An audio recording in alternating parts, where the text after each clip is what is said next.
to you. Welcome. Hello, everybody. Hi, Good. Hello. Wow, that's lots of hellos. Good afternoon from Chester Zoo. I wonder whether anybody's been to Chester Zoo before. If you have, welcome back virtually to Chester Zoo. If you've never been, then welcome virtually to Chester Zoo.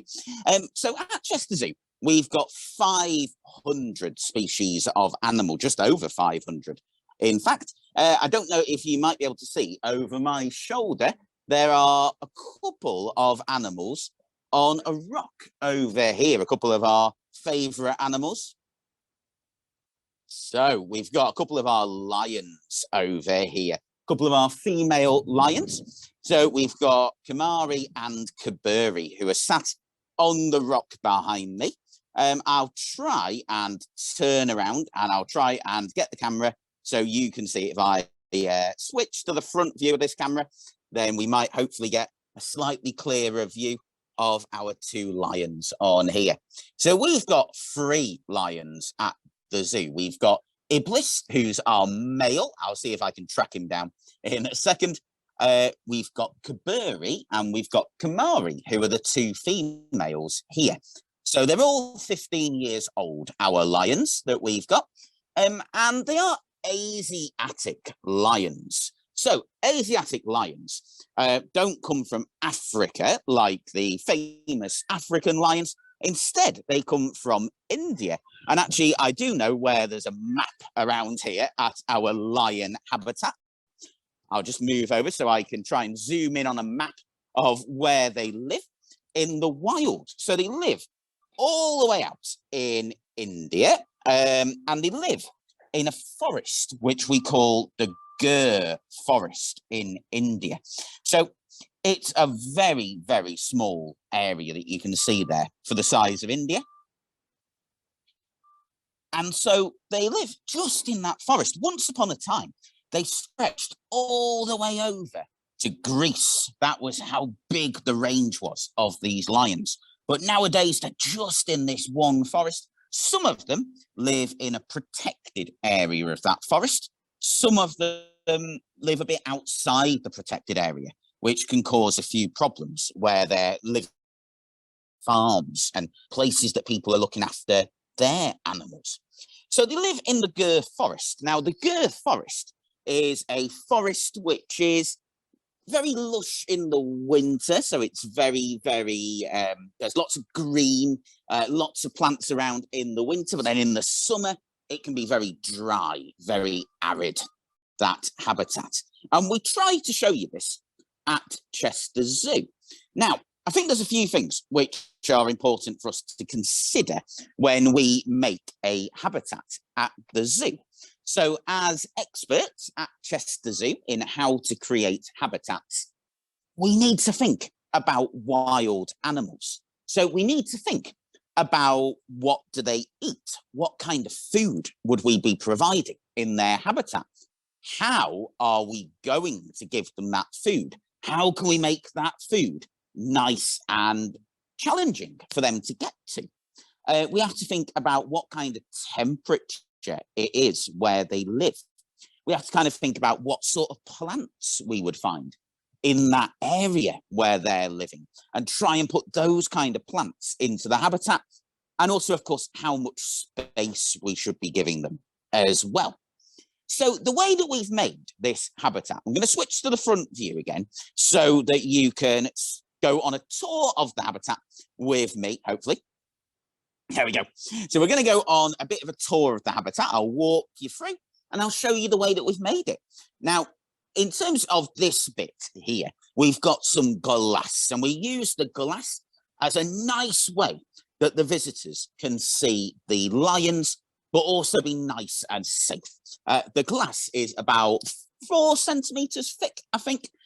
So it's a very, very thick bit of glass, but it means that the lions are securely behind and you get a nice view. You can see we've got all these plants that we've chosen to have here in the habitat.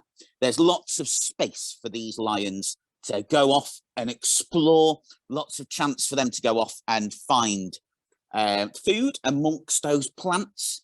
This is a little cave that we've got here, so they have got the option to go inside that cave if they want to.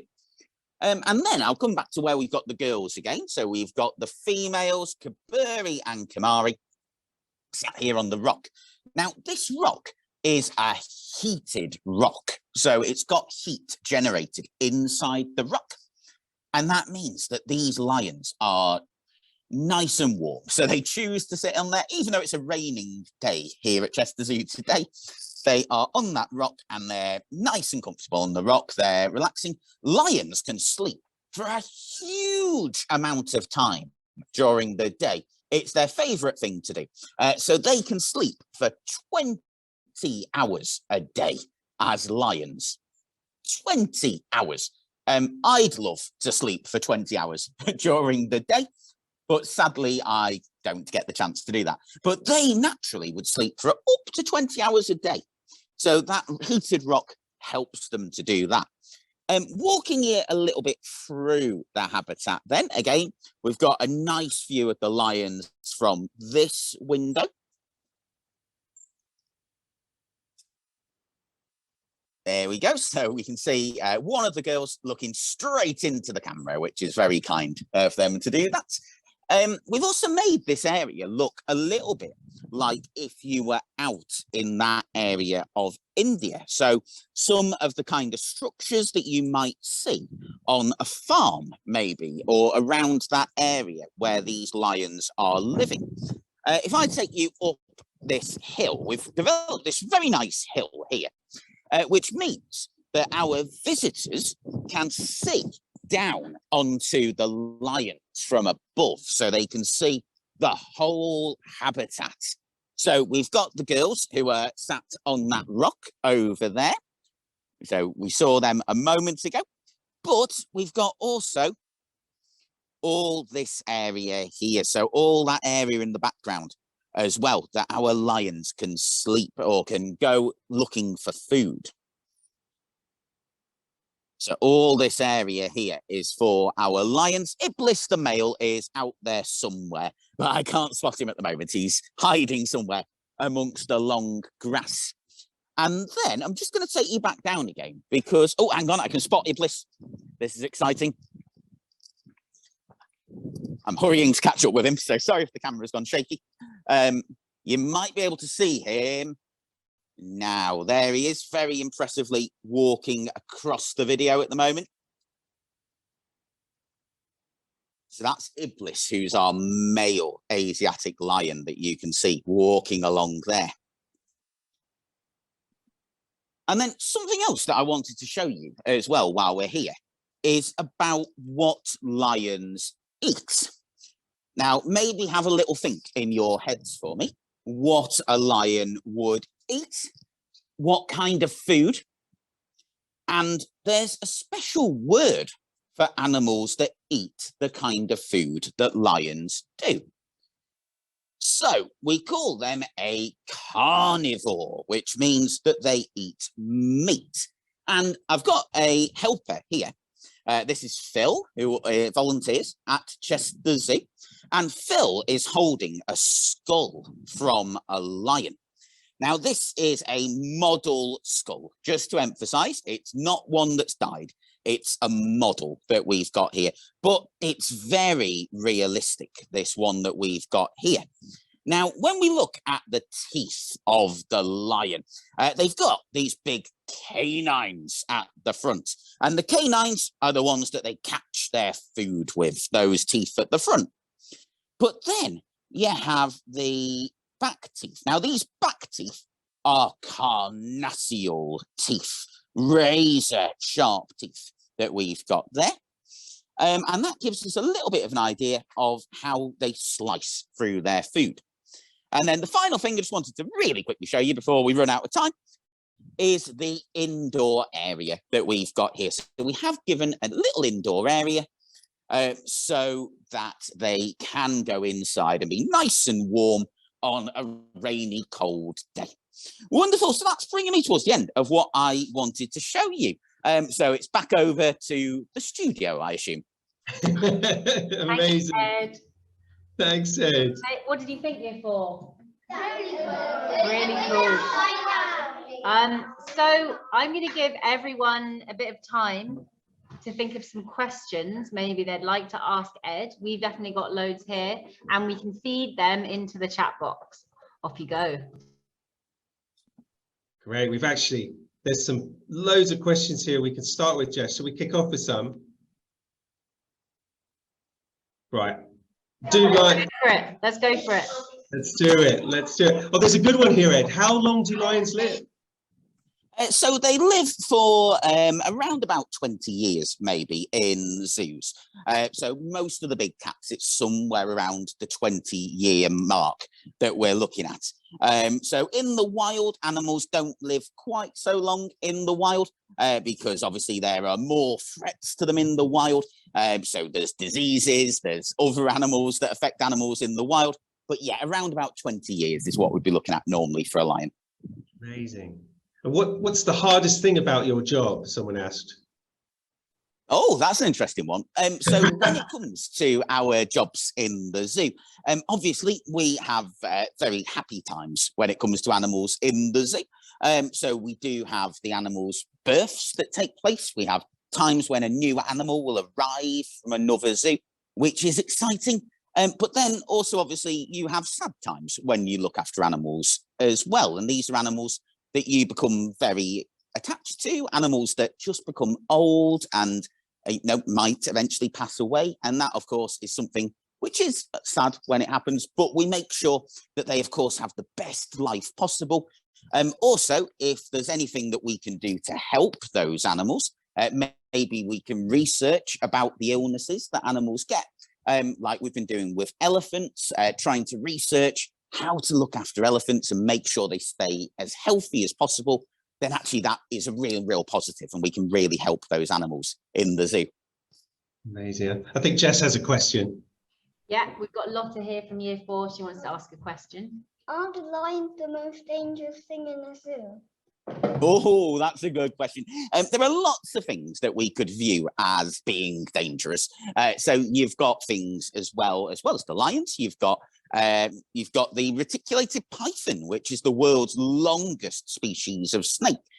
We've got Komodo dragons, which are the world's largest lizard. We've got various things like crocodiles in the zoo. So we do have a lot of these carnivores that are here, which you have to be careful with. But also we have animals which are just very big as well, like the elephants and the rhinos in the zoo. And we're very safe with the way that we work in the zoo. So, for example, the zookeepers won't go in with the animals that we've got here. So the animals which are dangerous, we always work from the other side of the fence. So we're able to train animals to go indoors while we're cleaning up the outdoors. To get those animals to go outdoors while we clean up the indoors. Obviously, we need to get to the poo because we need to pick up the poo of these animals. With elephants, for example, there's 100 kilograms of poo that they would do a day as an elephant. I should have said that as the hardest thing of working at the zoo, picking up that poo. But yeah, lots. So we're always very safe with how we work with those animals. We don't go in with the dangerous animals at all. Fantastic. I think time for a couple more and then we'll have to move on. But there are a lot of questions. I'm super happy to see that. A lot of questions on the amount of time they sleep. Why do they sleep so long? It's just a part of their daily routine, really. Animals have an amount of time which they are naturally would sleep. So as humans, we have our 8 hours a day that's recommended for us. Lions also wouldn't necessarily eat every day. So they'd go hunting and there'd be days where they don't eat. And obviously they might do a bit more sleeping on those days where they're nice and full in that case. So there are some days where they maybe sleep a little bit more, some days where they sleep a little bit less. So we give them that chance here at the zoo with that heated rock. So they're just very good at sleeping, really, is what it comes down to. Amazing. And final one, I'm sorry we can't get to all of your questions, but the final one here, and a lot of you have asked about the cubs, and if you've had cubs in the zoo and how many a lioness will typically have.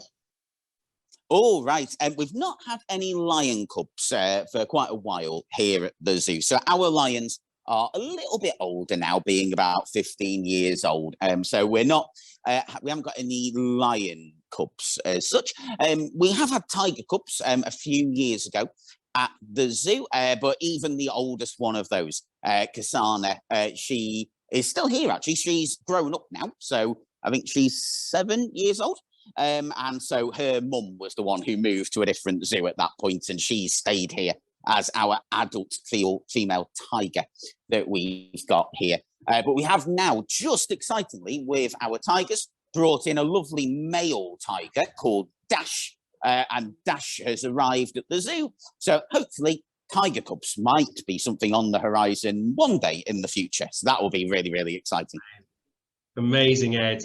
Well, thank you so much. Is it okay if we send some of these questions to you, Ed, and you get us some answers for later, and we can share it with all the classes?